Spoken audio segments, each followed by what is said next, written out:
పత్రిక 8వ అధ్యాయము 7-8 వచనాలు చూసుకుందాం. పేజ్ నెంబర్ వచ్చి 138. లైవ్ పోతున్నట్టు మీరు మాట్లాడుకోకూడదు, లైవ్లో వినబడుతుంటది, సైలెంట్గా ఉండాలి. పేజ్ నెంబర్ వచ్చి 138.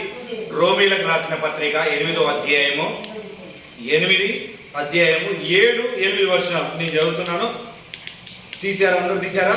బైబిల్ తీసారా అందరూ? లాస్ట్ ఉంటుంది 138 పేజ్ నెంబర్ 138.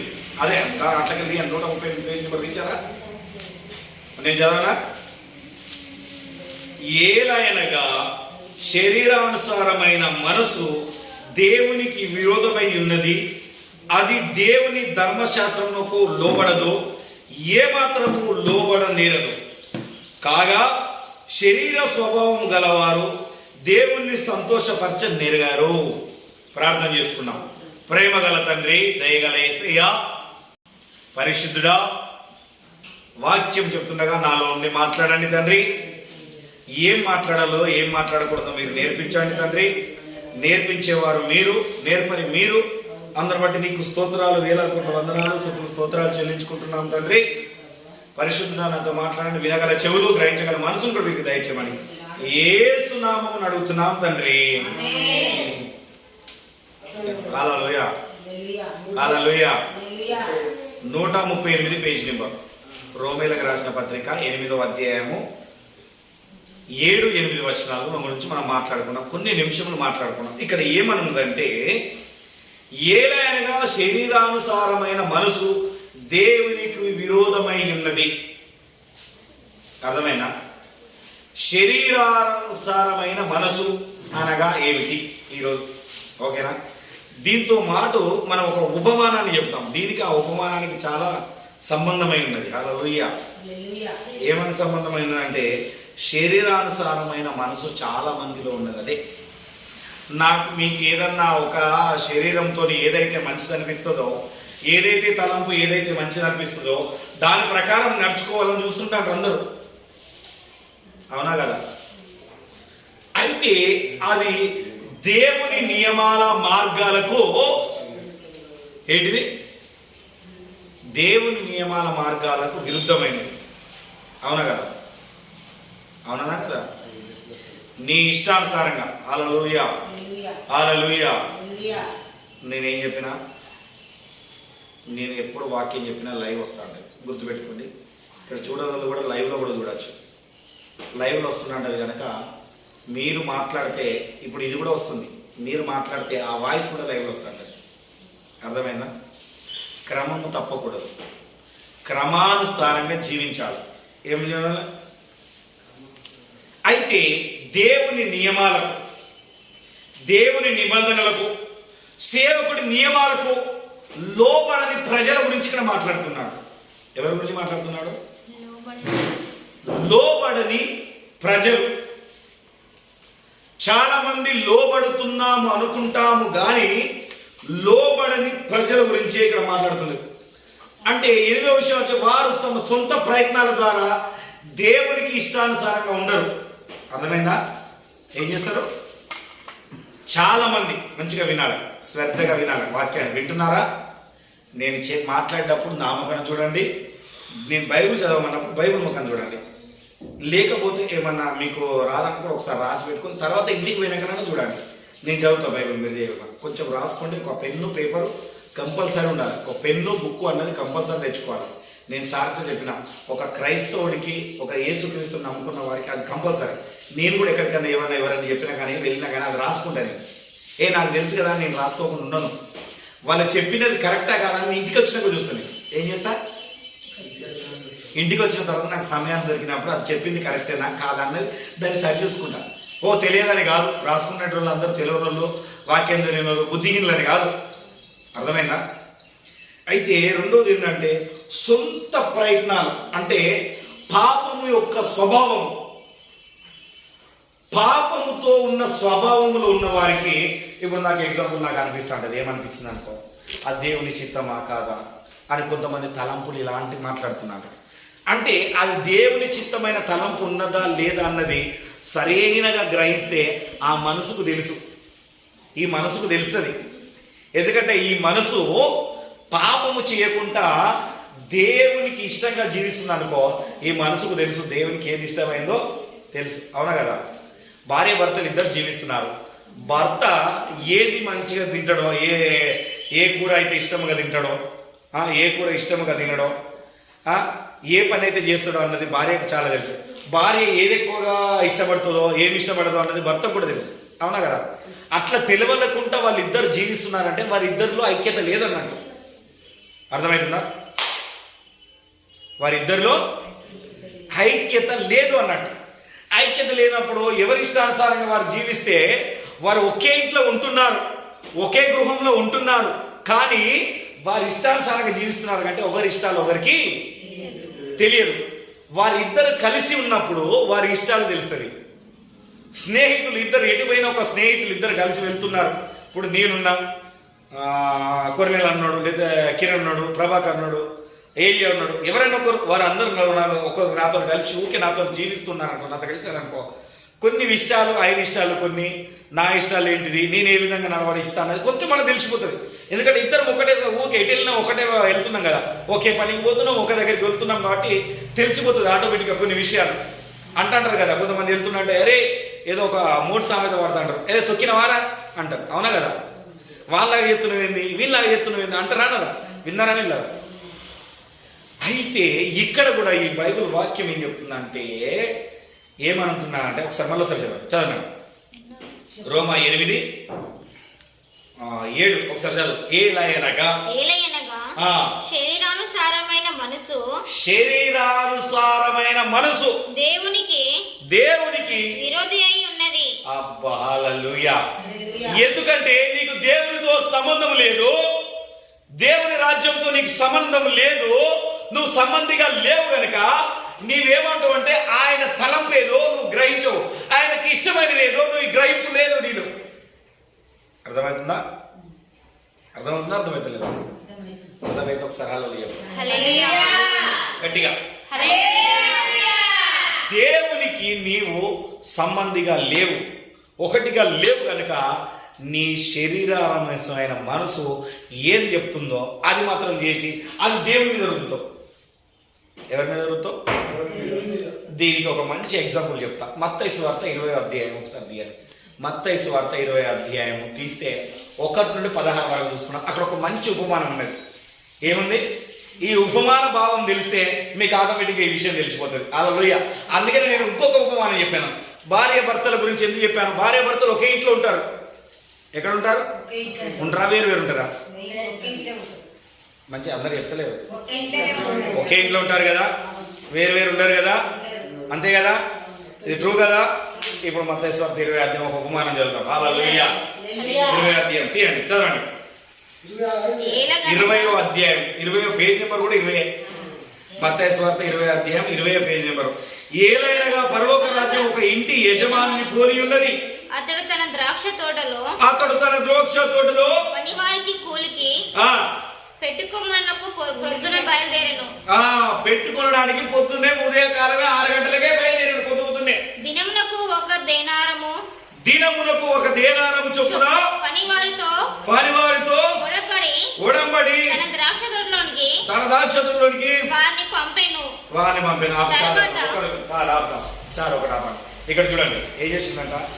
యేసుక్రీస్తు వారు స్వయంగా శిష్యులకు కానీ మనుషులకు కానీ ఒక ఉపమానాన్ని చెప్తున్నారు. ఏమైనా ఉపమానం చెప్తున్నాడు? పరలోక రాజ్యం అంట ఒక యజమానిని పోలి ఉన్నదయ్యా. ఎవరు ఉన్నది? ఇంటి యజమాని, ఒక తోటమాలిని. ఒక చెప్తాం మంచిగా మనకు అర్థమైంది, మన అందరం పొలం పనులకు పోతాం కాబట్టి ఒక తోటమాలిని. ఆయనకట ఒక ద్రాక్ష తోట ఉన్నది. ద్రాక్ష తోట ఉంటే ఆయన ఉదయాన్నే బయలుదేరాడు. ఉదయం ఎప్పుడైతే, ఉదయం అంటే ఇప్పుడు పొద్దున 6 గంటలకి లేవగానే ఉదయాన్నే బయలుదేరాడు. అంటే ఇక్కడ ఇంకొకటి పోతాంటే యజమాని బయలుదేరినట్టు ఉండదు, వేరే పర్సన్ బయలుదేరినట్టు, 3 పర్సన్ వ్యక్తులు అవుతాడు. అయితే ఆయన బయలుదేరాడు, ఉదయం ఒక మనిషిని తీసుకొచ్చిండు, పెట్టిండు. ఏం చేసాడు? 6 గంటలకు వెళ్ళిండు, ఒక మనిషిని తీసుకొచ్చిండు, పనిలో పెట్టాడు. పనిలో పెట్టిన తర్వాత ఏం చేసిండు? పని చేస్తాడు. ఇది గుర్తుపెట్టుకోండి, మంచిగా వినండి వాక్యం. ఒక్కరితోని స్టార్ట్ అవుతుంది దేవుని సంఘం కానీ కొన్ని విషయాలన్నీ ఒక్కరితో సంఘం స్టార్ట్ అవుతుంది. ఆ ఒక్కరు వచ్చి దాంట్లో పని చేస్తున్నారు. లాస్ట్ వీళ్ళ ఆ ఒక్కరి పరిస్థితి ఏంటన్నది ఇప్పుడు వెళ్తుంది, అర్థమైందా? దాని తర్వాత 9 గంటలకు వెళ్ళి బయలుదేరాడు. చదువున్నాడు. తర్వాత అతడు దాదాపు 9 గంటలకు వెళ్ళి సంత వీధిలో ఊరక నిలిచియున్న మరికొందరిని చూచి, మీరును ఈ ద్రాక్ష తోటలోనికి వెళ్ళుడి, ఏమి న్యాయమో అది మీకు ఇత్తునని వారితో చెప్పగా వారును వెళ్ళిరి. ఏం చేస్తాడు? మళ్ళీ బయటికి వెళ్ళి 9 గంటలకు, 9 అవుతుంది ఎగ్జాక్ట్లీ 9 గంటలకు చర్చ స్టార్ట్ అయితే మనం 11 గంటలకు వస్తాం. కానీ అయితే 9 గంటలకు బయటికి వెళ్ళిండు. వెళ్ళి కొద్దిమందిని చూసిండు, ఒకరినో ఇద్దరునో ఎంతోమందిని చూసిండు అనుకోరు. వారు అని అక్కడ చాలా మందిని చూస్తూనే ఉంటుంది, అవునా కదా? అంటే వెళ్ళి ఏం చేసిండు ఈయన వస్తుండు, సువార్త ప్రకటిస్తుండు, ఆయన చూసినాయి అద్భుతాలు చూసిండు, వాళ్ళని కూడా చూసిండు. వాళ్ళని వెళ్ళి ఇక రాండి అక్కడ పనికి రాండి అనగానే వాళ్ళని కూడా పిలిచేసిండు. ఏం చేసిండు? తీసుకొచ్చి 9 గంటలకు పెట్టిండు. మొదట 6 గంటలకు ఒకరిని పెట్టిండు, 9 గంటలకు ఒకరిని పెట్టిండు. వెళ్తుంటాడు 12 గంటలకు ఒకరిని పెట్టిండు, మధ్యాహ్నం 12 గంటలకు, 3 గంటలకు ఒకరిని పెట్టిండు. ఉన్నదా లేదా చూడండి ఒకసారి. దాదాపు 12 గంటలకును 3 గంటలకును అతడు మరలా వెళ్ళి అలాగే చేసెను. తిరిగి దాదాపు 5 గంటలకు వెళ్ళి గుర్తుపెట్టుకోండి, ఇక మంచిగా గుర్తుపెట్టుకోండి. ఇక ఇక్కడ ఆపేసేయండి, ఇక్కడ నుండి వివరించడానికి మొదలు పెడతా నేను.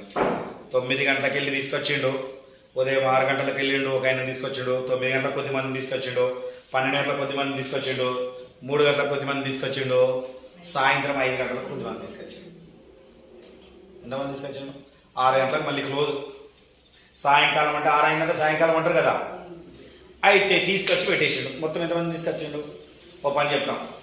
6 గంటలకు, 9 గంటలకు, 12 గంటలకు, 3 గంటలకు, 5 గంటలకు, అంటే మొత్తం 5, అంటే 5 బ్యాచ్లను వారు అని ఉన్నాడు. ఒక్కొక్కరని రాయాలి అక్కడ ఫస్ట్ మాత్రం, అవునా కదా? కొద్ది మంది అంటే 2 కావచ్చు, 3 కావచ్చు, ఏం కాదు. ఎన్ని బ్యాచ్లు అయినాయి? మంచిగా ఇట్లా చూపించాలంటారు. ఎన్ని బ్యాచ్లు అయినాయి? ఇట్లా చూస్తేనే మీకు అర్థమవుతుంది. 5 బ్యాచ్లు అయినాయి. ఈ 5 బ్యాచ్లు పని చేస్తున్నాయి. ఏం చేస్తున్నాయి? ఏం చేస్తున్నాయి? ఇక్కడ న్యాయంగా మాట్లాడితే ఎవరికి ఎక్కువ డబ్బులు రావాలి? ఉదయం 6 గంటలు. సరే, రైట్, ఓకే. మీ న్యాయం చూసుకున్నాం, మన లోకంగా చూసుకున్నాం. లోకానుసారంగా న్యాయం అయితే ఖచ్చితంగా ఉదయం 6 గంటలు ఎవరైతే వచ్చిండో వానికి రావాలి. కానీ వానికి చెప్పిన విషయం ఏం జరిగినా 1 దేనారం చొప్పున ఇస్తా అన్నాడు. 1 దేనారం అనగా ₹1 ఇంచుమించు. 1 రూపాయి అనుకున్నా మనకు అర్థమైనట్టుగా. ₹1 ఇప్పుడు చెల్లుతలేవు కాబట్టి మనకి చెల్లే భాషను మాట్లాడుకున్నాం. ₹1 చెల్లుతుంది, ₹1 ఇస్తా అని చెప్పాడు. అర్థమైందా? ఓ పని చేయండి, మనం మరీ రూపాయి అంటే తక్కువ అనిపిస్తుంది. ఇప్పుడున్న జనరేషన్ ₹1000 ఇద్దాం అనుకున్నాం. ఇప్పుడున్న జనరేషన్ ₹1000 చెప్పిండు. అయ్యా ₹1000 చెప్పిండు. ₹1000 ఎవరు చెప్పిండు? తోటమాలి చెప్పిండు. ఆయన తోటలో పని చేయడానికి. గుర్తుపెట్టుకో, ఏం చెప్పండు? తోటమాలి ₹1000 ఇస్తా అని చెప్పి ఆ ఉదయం వంతు మాట్లాడి తీసుకొచ్చాడు. అయితే ఆ ఉదయం మాట్లాడిన వంతు తీసుకొచ్చిన వాడికి పని చేస్తున్నాడు. మరి వాడు చేస్తున్నాడా చేయట్లేదా? ఈ తోటమాలి చూస్తున్నాడా? చూస్తున్నాడు. పనికి పెట్టినప్పుడు చూడంటారు. ఇప్పుడు కిరణ్ ఎవరైనా పనులను పెట్టినా అనుకో, వాళ్ళ పొలం పనుల వాళ్ళతో ఉంటావా? ఉండవన్నా? పెట్టేసి వస్తావా? వస్తావారా? ఉంటావు కదా. లేదా కొద్దిసేపు ఏదో ఉంటావు, వెళ్ళి పని చేస్తున్నవి ఏదో, దాంట్లో ఎవరు ఎక్కువ పని చేస్తున్నారు, ఎవరు చేయట్లేదని తెలిసిపోతుందా? అయితే దేవుని పని కూడా ఇదేనట. హల్లెలూయా. దేవుడు అందరిని పిలిచిండు. ఆయన తోటలో, ద్రాక్ష తోట పని చేయడానికి మనందరిని పిలిచాడు. చూస్తున్నాడు. ఆయన ఏం చేస్తున్నాడు? ఎవడి క్రియల చొప్పున వాడికి ప్రతిఫలం ఇవ్వడానికి చూస్తున్నాడు. ఉదయం 6 గంటలకు వాడు పనికి వచ్చిండు, ఓకే. కానీ వాడు పని చేస్తున్నట్టు నటిస్తున్నాడు, కానీ పని చేయట్లేదు. అర్థమైందా?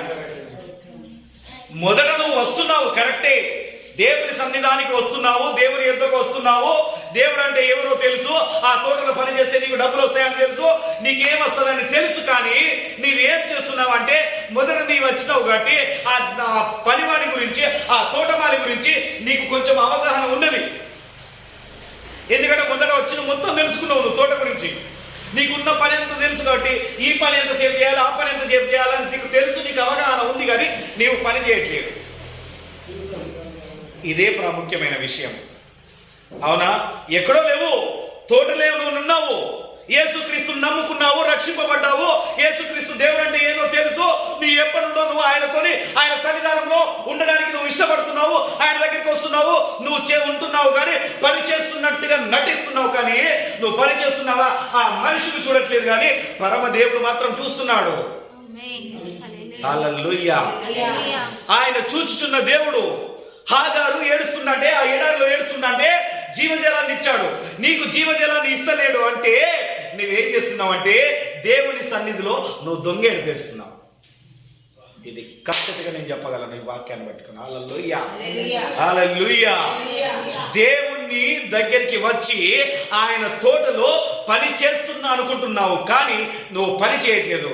అందుకని ఎందుకంటే ఇక్కడ ద్రాక్ష తోట రాట ఏమన్నాడు, నేను నిజమైన ద్రాక్షవల్లి.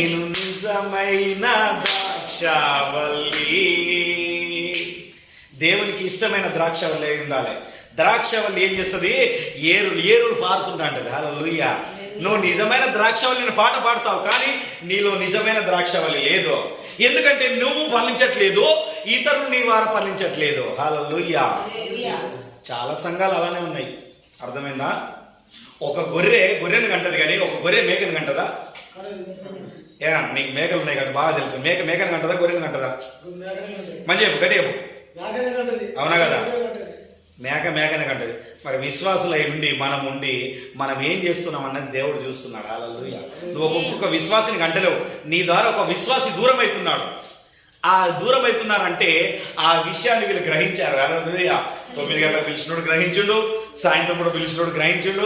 వీళ్ళందరూ ఎలా ఉంటున్నాడు అని చూస్తున్నాడు అనమాట. ఏం చేస్తున్నాడు, సాయంత్రం కడపడి చివరి దినంలో ఉన్నవాడు వచ్చినవాడు ఏం చేస్తున్నాడు అంటే ఆయన మనసు ద్రాక్షవల్లి తోటగాలి మళ్ళీ మనసును ఎరిగి పనిచేస్తున్నాడు. వాడికి గంటే సమయం ఉన్నది. ఏమున్నది, సమయం లేదు. వాడికి తెలుసు ఈయన దగ్గర నుండి నేను మేలు పొందుకోవాలి, ఎక్కువ మేలు పొందుకోవాలి అంటే ఆయనకు తెలుసు. నటించాలి కాదు, ఆ సమయాన్ని ఏం చేస్తున్నాడంటే అతడు సద్వినియోగపరచుకుంటున్నాడు. హల్లెలూయా. దేవుని సన్నిధానానికి వచ్చి నువ్వు సమయాన్ని సద్వినియోగపరచుకోవట్లేదు. దేవుని సన్నిధానానికి వచ్చి నువ్వు ఏం చేస్తున్నావు అంటే చదువు, ఇంకా చదువు, ఇప్పుడు ఉంటుంది బండారం అంతా బయటపడుతుంది ఇప్పుడు. హల్లెలూయా.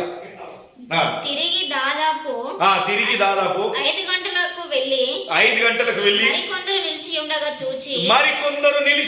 చూసి ఇక్కడ దినమంతయు మీరు ఎందుకు ఊరికనే నిలిచి ఉన్నారని వారిని అడగగా, హల్లెలూయా. ఏం చేస్తున్నాడు, మళ్ళా వెళ్ళిండు. 5 గంటలకు వాళ్ళందరూ నిజంగా బట్టి నిలిచబడి ఉన్నారు.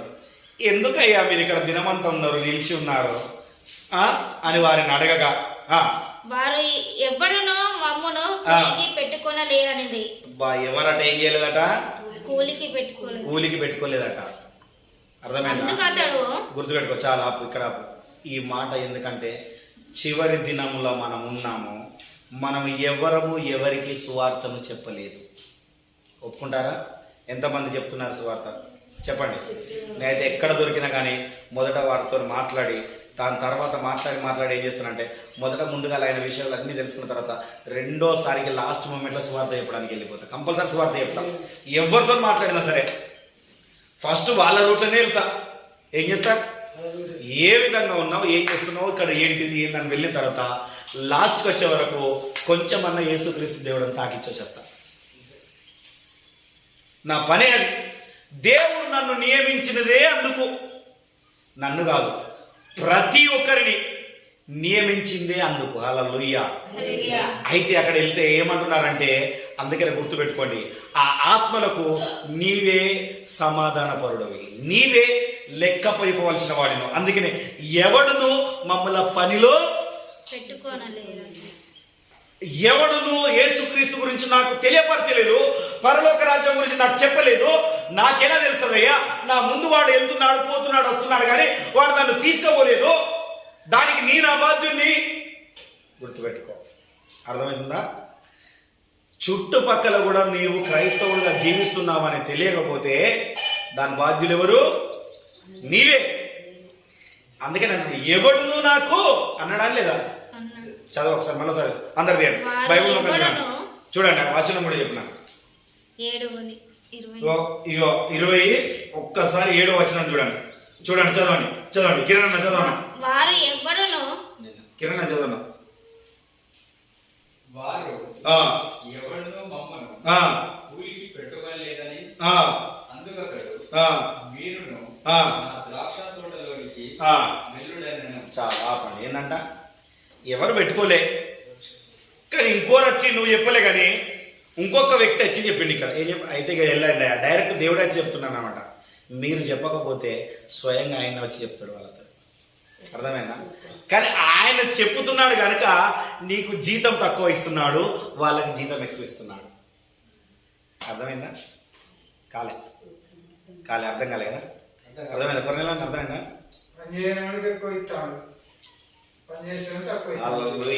గుర్తుపెట్టుకో. ఇప్పుడు మన ఊర్లో ఏంటంటే పత్తి ఎరడానికి మనుషులు కావాలి, ఒక 10 మంది కావాలి. అదే 10 మంది మనుషులు కావాలి. ఒకరికి చెప్పి అమ్మ నాకు ఒక 10 మంది మనుషులు కావాలి, మంచిగా నాకు వచ్చి 10 మంది మనుషులు కావాలన్నా, నాకు రేపు కావాలి 10 మందికి మనుషులు కావాలని 10 మంది కూలి ఇచ్చేస్తా అని నాకు చెప్పిండు.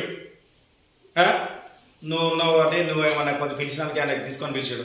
కానీ నేను ఎవరికి చెప్పలే, నేను ఒక్కరిని వెళ్ళిపోయినా. నా మనసును ఆయన ఎరిగి ఏం చేసిండు కదా, నాలంటలోకి 10 మందికి చెప్పిండు. ఆయన ఏం చెప్పిండు? నేను ఒకవేళ చెప్పి తీసుకొచ్చిన అనుకో వాళ్ళకు కూడా ఇస్తాడు, ఆయన చెప్పిన వాళ్ళని తీసుకొచ్చిన అనుకో వాళ్ళకు కూడా ఇస్తాడు. ఆయనకు అంత సమర్థుడు కనుకనే ఆయన చెప్పిండు. ఆయన ఏం చెప్తున్నాడు, డైరెక్ట్ స్వయంగా ఆయన చెప్తున్నాడు కనుక ఆయన ఎక్కువ చెప్పినోనికి. ఎందుకంటే కొంచెం పిలిచిన వాళ్ళు కొంతమంది ఎక్కువ తీసుకుంటారు. తెలుసా ఈ విషయం మీకు తెలుసా? మా దగ్గర అయితే ఎవరైతే వెళ్తారో వాళ్ళు మామూలుగా 500 తీసుకోరు, 600 700 ఎక్కువ తీసుకుంటారు. మిగిలిన వాళ్ళు 500 ఇవ్వాలి ఈ తేవటానికి లేదు పోవడానికి. ఎందుకంటే పత్తులు ఏరినప్పుడు నేను కూడా చిన్నప్పుడు పత్తులు ఏరబోయేది. నాకు ఎవరైనా నచ్చి ఆ సేట నేను చెప్తా సేట అనేది. అప్పుడు మాకు వీళ్ళు పటేల్ అనేది గుంటూరు పటేల్ వచ్చేది, గుంటూరు దొరలో వచ్చేది. వాళ్ళు వచ్చినప్పుడు నేను బుడ్డోడు, అరే బుడ్డడా అని పిలిచేది నన్ను. అరే బుడ్డడా కొత్తవారా అన్నప్పుడు నేను చెప్తా సేటు మస్తు మంది తీసుకొస్తా, మరి నాకు ఎక్కువ పైసలు వెళ్ళాలి. ఓకే రా భయ అంటే గుర్తుపెట్టుకో. ఎవరు వీరికి బోధించట్లేదు, తోటకు పని చేయడానికి తీసుకుపోవట్లేదు. గుర్తుపెట్టుకోండి. చాలామంది ఏంటంటే నాది అని స్వార్థమే చూసుకుంటున్నారు చాలామంది, కానీ ఎవరు ఇతరులకు బోధించట్లేదు. ఎందుకు బోధించట్లేదు చెప్పన్నా? వీరిది చక్కగా లేదు కాబట్టి ఇంకొకరు బోధించట్లేదు. గుర్తుపెట్టుకో. ఎందుకు బోధించట్లేదు? నేనే పని దొంగని అనుకో, పని దొంగ అయినా నాకే చెప్తున్నాను అనుకో పని, నేను ఇంకొని తీసుకొస్తానా వానికి? ఎందుకంటే వాడికి పని దొంగ, నేను పని దొంగ అని ఇంకొని తెలుసు పక్కనికి. అవునా కదా? అరే నువ్వే పని దొంగ, నువ్వు వెళ్తాను అరవై, నువ్వు వెళ్తే నేను అత్తాను అంటాను. ఇంకోటి నమ్మను కూడా నమ్మన్నాను. నమ్ముతారా? అయ్యో దీని అర్థం అదే. యేసుక్రీస్తు వారు అదే చెప్తున్నాడు. నమ్ముతాడా? చెప్పు కొరనేలను, నువ్వే పని దొంగ అనుకో, నువ్వు పని దొంగనే అక్కడ పనుదని పిలితే నేను ఎవడన్నా నమ్ముతారా? చెప్పు నమ్ముతారా? గుర్తుపెట్టుకో. లచ్చ బాగా పని పోతుంది కదా, పందుని పిలుతుంది కదా, నమ్ముతారా? లచ్చ. అందుకనే నీవు చెప్పవలసిన రీతిగా నువ్వు పని చేయాల్సిన పనిగా చేస్తలేవు కనుక డైరెక్ట్ దేవుడే వచ్చి వారితో మాట్లాడుతున్నాడు. హల్లెలూయా. నా తోటలో పని ఉంది. ఎక్కడ ఉంది? నా తోటలో పని ఉంది అని ఆయనతో చెప్పించుకునే పరిస్థితి వస్తుంది ఇక్కడ అందరికి. హల్లెలూయా, హల్లెలూయా. అందుకనే నువ్వు ఏం చేస్తున్నావు? నీవు హరుడవు కాదు. అందుకని ఆయన ఇచ్చేదానికి హరుడవు కాదు. ఆయన అంటాడు నాకు ఇష్టం వచ్చిన నీకు ఇస్తా అంటాడు. చదువుకుంటే వెళ్ళండి, చదువున్నాను. సాయంకాలం అయినప్పుడు ఆ ద్రాక్ష తోట యజమానుడు తన గృహ నిర్వాహకులను చూసి పనివారిని పిలిచి చివరి వచ్చిన వారు మొదలుకొని మొదట వచ్చిన వారుకును వారికి కూలి ఇమ్మని చెప్పాను. ఏమన్నంట? గృహ నిర్వాహకుల్లో ఒక పనివాడు ఉన్నాడు, పనివాడు ఉన్నాడు. అర్థమైందా? ఎవరు? ఎగ్జాంపుల్ నేనే అనుకుంటాను. నన్ను పిలిచిండు, యజమాని పిలిచిండు, ఎటారా భయ అన్నాడు. పిలిచిండు, వారందరినీ చూసిండు. వాళ్ళ పని చొప్పున నువ్వు ఎట్లా ఇస్తావో చెయ్యిరా బాబు జీతం అన్న అడిగి. ఏం చేసిండు? ఈయన అక్కడనే ఉన్నాడు, యజమానుడు అక్కడనే ఉన్నాడు. యజమానుడు ఇతనే ఈయన ఇయ్యాల. ఇంకోటి గుర్తుపెట్టుకోండి. మళ్ళీ ఇక్కడ ఇంకో ట్విస్ట్ ఉన్నది. ఏమున్నది? గృహ నిర్వాహకుడు ఇయ్యాలంటే యజమాని ఇవ్వాలి కదా. అవునా కదా? అర్థమవుతుందా? అర్థమైతలేదు. అర్థమైందా? గృహ నిర్వాహకుడు దీవెనలు ఇవ్వాలంటే గృహ నిర్వాహకుడు ఎవరు ఇవ్వాలి? దేవుడు నాకు ఇస్తే నేను వారికి ఇవ్వాలి. అర్థమైందా? నేను ఆశీర్వదిస్తున్నాను అంటే నేను ఆశీర్వదిస్తున్నాను, నువ్వు ఆశీర్వాదం పొందుకుంటలేవు అంటే దానికి ఫలితం అనేది ఇక్కడనే ఉంటుంది. గుర్తుపెట్టుకో. అంటే నేను ఇచ్చే ఆశీర్వాదం కూడా నువ్వు పొందుకోవడానికి కారణం ఏంటంటే నువ్వే చదువుకుంటే చివర వచ్చిన వారు మొదలుకొని మొదట వచ్చిన వారు. నేను చదువుతాను. హల్లెలూయా, హల్లెలూయా. హల్లెలూయా. 10వ వచనంలో మొదట వారు వారు వచ్చి తమకు ఎక్కువ దొరుకును అనుకునిరి, ఆ, కానీ ఆ, వారికి ఒకే ఒక దేనారు చొప్పునే దొరికెను. ఆ, వారు అది తీసుకొని చివర వచ్చిన మీరు 1 గంట మాత్రమే పని చేసినను పగలంతయు కష్టపడి ఎండ బాధ సహించిన మాతో వారిని సమానము చేసితివే అని ఆ ఇంటి యజమాని మీద సనుగొనిరి. అందుకతడు వారిలో ఒకరిని చూచి, స్నేహితుడా, నేను మీకు అన్యాయము చెయ్యలేదు. నీవు నా యొద్ద 1 దేనారమును ఓడబడలేదా? నీ సొమ్ము నీవు తీసుకొని పొమ్ము. నీకిచ్చినట్టే కడపట్టు వచ్చిన ఇచ్చుటకును నాకు ఇష్టమైనది. నాకు ఇష్టం వచ్చినట్లు నా సొంత సొమ్ముతో చేయుటకు న్యాయం కాదా? నేను మంచి వాడైనందున నీకు కడుపు మంట ఉన్నదా? చెప్పాను. 16-16 చదువుతాను, గుర్తుపెట్టు. ఏంటంట, నా సొమ్మయ్య, ఏం చెప్తాను, నా సొమ్ము. ఎవరు పని చేసిలో ఎవరు పని చేయలేదో నేను చూసిన, నా ఇష్టం వచ్చినోడికి ఇస్తా. నీకేందా కడపమంట? అర్థమైందా? అన్నాడా లేదా? నేను నా మాట చెప్తున్నానా? నేను ఉన్నదా లేదా? కొన్ని నెలలు మంచిగా ఫాలో అవుతాడు. హల్లెలూయా, హల్లెలూయా. గుర్తుపెట్టుకోండి, యజమానుడికి ఏ దాసుడు పని చేస్తున్నాడో, ఏ దాసుడు నటిస్తున్నాడో, ఏ దాసుడు ఏ విధంగా నడుచుకుంటున్నాడో తెలుసు. కానీ ఆ దాసుడు అనుకుంటున్నాడు కానీ ఏమనుకుంటున్నాడు, మొదలొచ్చిన దాసుడు అందరికంటే ఎక్కువ నాకు దొరుకుతుంది అనుకుంటున్నాడు. కానీ అక్కడ లేదు, దొరకదు. నీవు నమ్ముకున్నావు గనుక ఏదో నీకు ఇవ్వాలన్నట్టుగా దేవుడు ఏంటంటే ఎందుకు ఆయన్ని పిలిచిండు కనుక ఆయన ఇవ్వాలన్నట్టుగా ఇస్తున్నాడు. నీకు ఏం చేస్తున్నాడు? అర్థమైతే అల్లలే చెప్తారు ఎప్పుడు. ఆయన మనస్ఫూర్తి గీయట్లే, ఆయన సంతోషంగా గీయట్లేదు. ఏదో వీడు నాకు వచ్చిండు, నా దగ్గర పని చేస్తున్నాడు కదా, ఇక ఇద్దాంలే, వీని కూడా ఏదో వానికి ఇచ్చినా వీనికి ఇద్దాంలే. కానీ అందుకని ఏమన్నాడంటే, నా ఇష్టం వచ్చిన వానికి ఏమన్నాడు, నా స్నేహితుడా. మళ్ళీ మంచి పదం వాడుతున్నాడు. ఏమంటున్నాడు? మంచి పదమా? నా స్నేహితుడా, నాకు నచ్చిన వాడికి నేను ఇస్తా. నా సొమ్ము ఆడు వెనకత్తేంది ముందత్తేంది, ఆడు పని చేసిండు, నువ్వు పని చేయ. అర్థమవుతుందా? పని చేసిండు, నువ్వు పని చేయలే. నా సొమ్ము దానికి నచ్చింది కాబట్టి అవసరమైతే నేను వాడికి ఇంకా కొంచెం ఎక్కువ ఇస్తా. కలిగిన వాడికి ఇవ్వడం. ఇంకొక ఉపమానం ఉంటుంది. ఏమంటుంది? ఒకటి దేశాంతరం పోయి ఒకరికి 5 దేనారంలో, ఒకరికి 3 దేనారంలో, ఒకరు 2, ఒకరికి 1 పంచి పెట్టిండు. ఆ పంచి పెట్టిండు. ఏం చేసిండు? ఆ పంచిని ఎందుకంటే వాళ్ళు ఏ విధంగా ఉన్నారో చూస్తున్నాడు. హల్లెలూయా. ఏ విధంగా చేస్తున్నాడో చూస్తున్నాడు. చూచుచున్న దేవుడు. అర్థమైనా? చూచుచున్న దేవుడవు నీవే యేసయ్యా, చూడ చక్కనైన నీవు సుకుమార క్రియ. హల్లెలూయా. గుర్తుపెట్టుకో, ప్రతి విషయాన్ని నువ్వు చూస్తున్నాడు. అందుకని అక్కడ ఇంకొక మాట అంటాడు, కిందికి పోతే ఏమంటాడు ఎరికైనా, నువ్వు మొదట వచ్చావు కానీ నువ్వు పనికి రాడు, వెనక వచ్చావు కానీ నువ్వు పనికి వచ్చేవారి. చెప్పు అక్కడ చదువు. ఈ ప్రకారమే కడపటి వారు మొదటి వారగురు, మొదటి వారు కడపటి వారగురు. ఏమైతారట? కడపట వచ్చిండయ్యా, ఆయన ఆలస్యంగా తెలుసుకున్నాడు. ఇక్కడ మంచి సంఘం ఉన్నది, దేవుని సంఘం ఉన్నది, ఇక్కడ దేవుని ఆశీర్వాదాలు ఉన్నాయి, దేవుడు పని చేస్తే ఆ పని ప్రకారము నాకు జీతం ఇస్తాడని ఆయన లాస్ట్ మూమెంట్ లో తెలుసుకొని వచ్చాడు. సాయంత్రం 5 గంటలకు వచ్చాడు, 6 గంటలకు కూలిచ్చే సమయం వచ్చింది. అర్థమవుతుందా? లాస్ట్ మూమెంట్ లో వచ్చాడు. వచ్చి ఏం చేస్తున్నాడు అంటే ఆయన మీద నెత్తి మీద మొత్తం వేసుకొని చేస్తున్నాడు, అంత నాదే. అర్థమైందా? అంత నాదే, నాదే. నా యజమానుడికి నేను బాగుండాలి. లేటుగా వచ్చిందో కానీ అక్కడ ఉన్న మర్మాన్ని తెలుసుకున్నాడు. ఏం తెలుసుకున్నాడు? అక్కడ ఏ విధంగా పని చేయాలన్న మర్మాన్ని తెలుసుకున్నాడు. దేవుడు అంటే ఏందో తెలుసుకున్నాడు. అందుకని అక్కడ అన్నాడు, పరలోక రాజ్యము ఒక యజమానుని పోలి ఉన్నది. ఆ యజమానుడికి ఏ విధంగా ఇష్టమో, ఆ యజమానుడికి ఏది ఇష్టమో అది తెలుసుకున్నాడు. అది తెలుసుకొని జీవిస్తున్నాడు. అర్థమైందా? కొంచెం పని చేసే కాడ ఏంటంటే పని చేసేటోళ్ళు ఉండరు, కానీ అక్కడ యజమాని కొంచెం దగ్గర ఉండి కొంచెం సాడీలు చెప్పేటోళ్ళు, ఇట్లా పని చేసేటోళ్ళు ఉంటారు. వాళ్ళని కొంచెం ఇష్టం నచ్చుతుంటారు అన్నమాట. హల్లెలూయా. నేను ఒక కాడ ఒక ఒక మంచి ఆఫీసర్ దగ్గరికి నేను వెళ్ళిన డ్రైవింగ్ వెళ్తే ఆయన పెద్ద ఆయన ఇంకొక చాలామంది ఒక 200 మంది ఉంటారు పని చేసేవాళ్ళు. ఎవరు ఏం పని చేస్తున్నా అన్నది ఈయన పని చూసి వాళ్ళకు జీతం వేయడం అటెండెన్స్ వేయడం ఉండేది. కానీ ఒకడు మంచి పనిలోనే ఉన్నాడు, కానీ వాడు ఎప్పుడు పని చేయడు.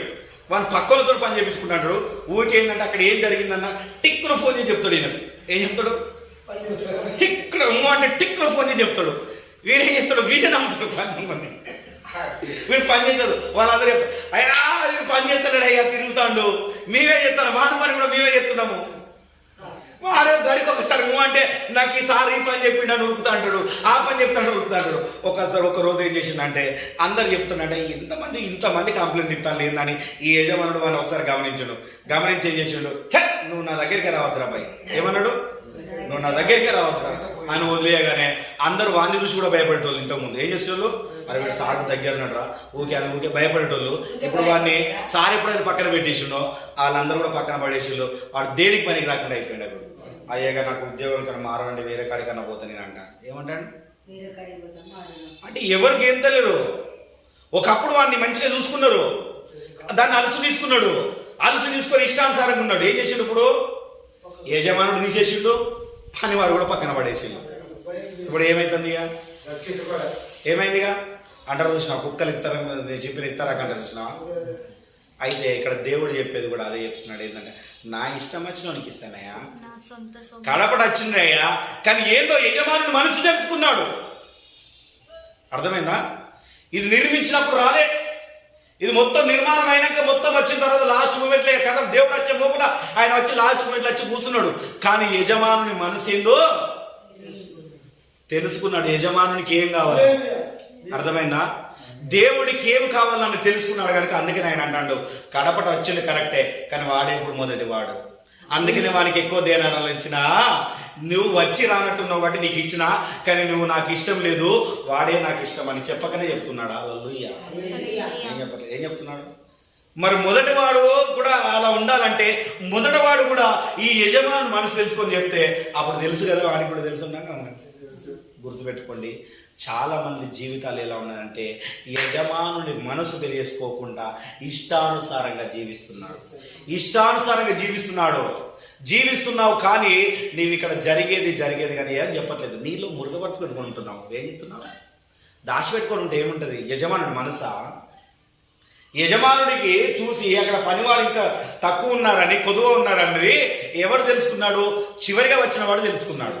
చివరి వాడు వచ్చినవాడు తెలుసుకొని ఎక్కువ పని చేస్తున్నాడు. యజమానుడికి పని ఎక్కువ కావాలి, ఇంకా మంది కావాలి, ఇంకా చాలా మంది కావాలని తెలుసుకున్నాడు కనుక వాని తాపత్యాన్ని, వాని మనసు ఎరిగి యజమానుడు ఏం చేసిండు?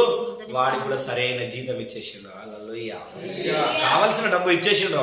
నువ్వు గంట సేపు పని చేసినా చాలు రూపాయి, నీకు ఇదిగో 1000 రూపాయలు తీసుకో. వాడు పొద్దున నుండి పని చేసినా వేస్ట్, హృదయమైనడు, నువ్వు మంచిగా చేసినావు తీసుకో. వాడు మధ్యాహ్నం వచ్చి సరిగ్గా పని చేయలేదు, వాడు కూడా వేస్ట్, నువ్వు తీసుకో. 3 గంటలకు వచ్చి వాడు సరిగ్గా పని చేయలేదు, కానీ నువ్వు చివరికి వచ్చే మంచిగా పని చేసినావు తీసుకో.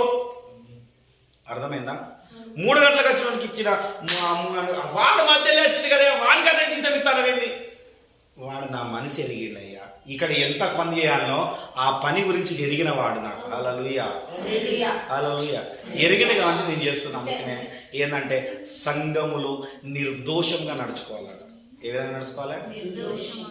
అర్థమైందా? నిర్దోషిగా నడుచుకోవట్లేదు చాలా సంఘాలు, చాలా మంది. గుర్తుపెట్టుకుని ఉన్నదా లేదా? బైబిల్లో ఉన్నదా? చూపిస్తాను. 1 తిమోతి తీయండి. తిమోతికి రాసిన మొదటి పత్రిక నేను కూడా తీస్తాను.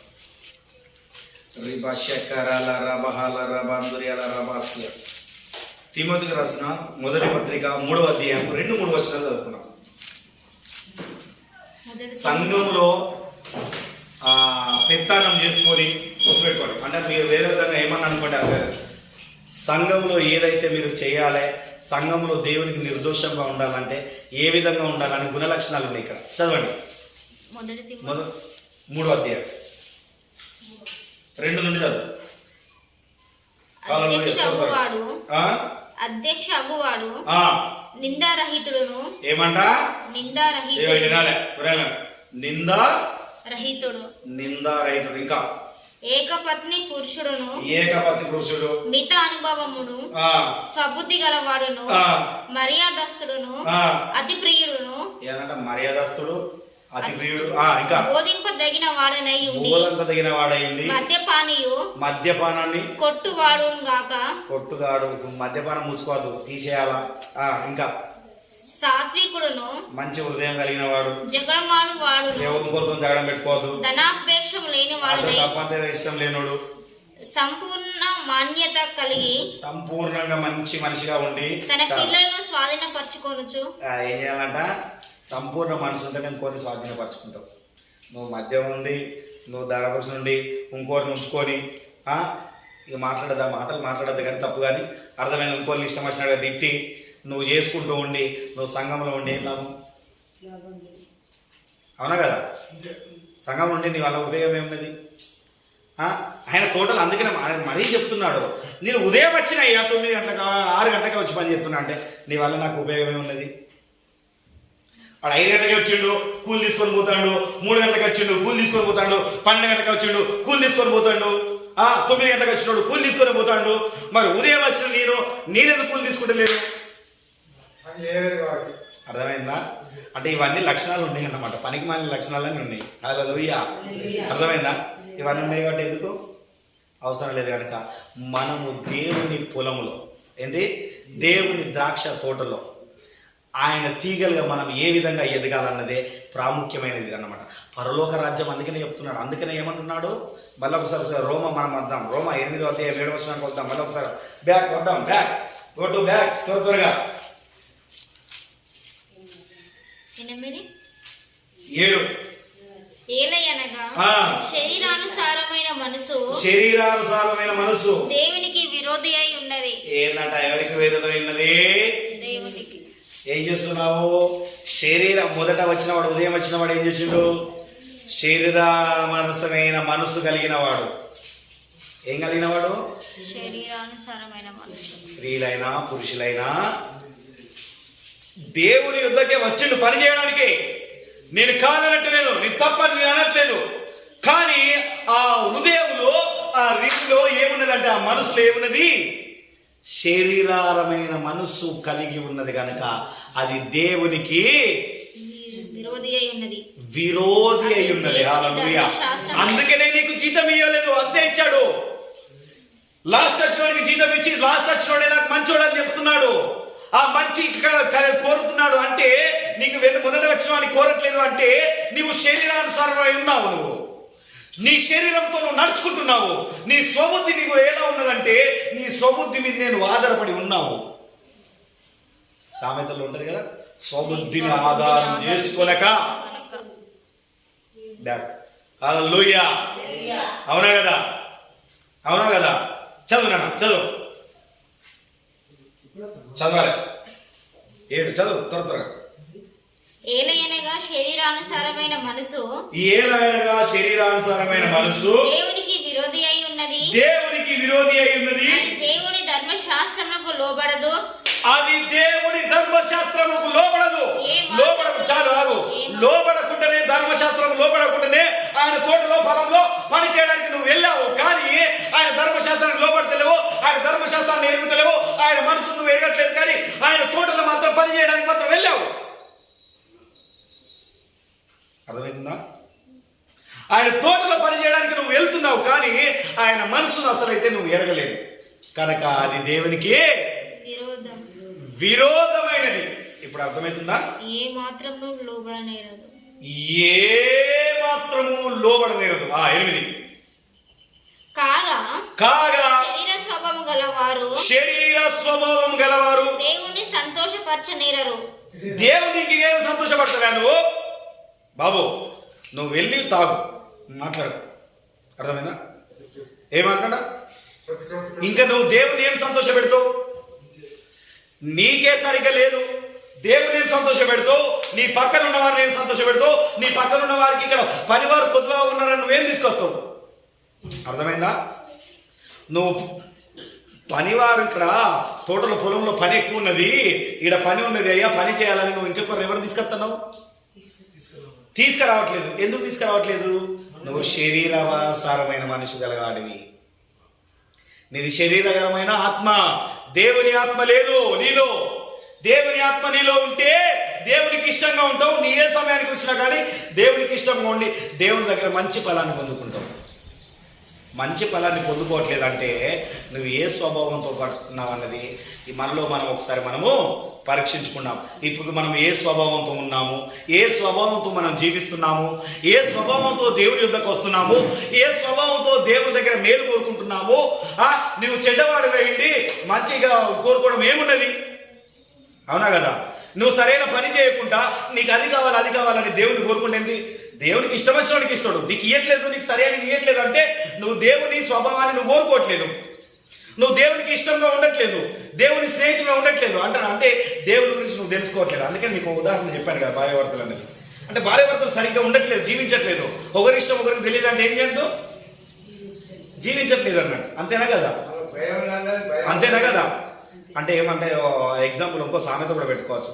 భయం ఉన్న కూడా ఏంటంటే బజట్లా, అంతేనా కదా? అదే జీవితం అయిపోతుంది మనది. అందుకనే మన జీవితాన్ని ఏం చేసుకోవాలంటే ఇప్పుడు ఈ వాక్యాన్ని పట్టుకున్నా మనం మార్చుకోవాలి. హల్లెలూయా. ఆయన తోటలో మనం పని చేస్తున్నాము, సరైన జీతం మనకు వస్తలేదు, సరైన జీతంలో మనం ఉండలేము అంటే దేవునికి విరోధంగా ఉన్నాము, శరీరానుసారంగా జీవిస్తున్నాము, దేవునికి ఇష్టానుసారంగా మనం జీవించట్లేదు, ధర్మశాస్త్రానికి ఇష్టానుసారంగా మనం బ్రతకట్లేదు అన్నది మనలో మనం ఒకసారి పరీక్షించుకోవాలి. కనుక ఒకసారి నువ్వు ఏ విధంగా జీవిస్తున్నావు అన్నది నువ్వు పరీక్షించుకోవడం చాలా మంచిది. అందరూ మోకరించినట్లయితే ప్రార్థన చేస్తా. హల్లెలూయా. యేసయ్యా నీకు వందనాలు. ఏది 16?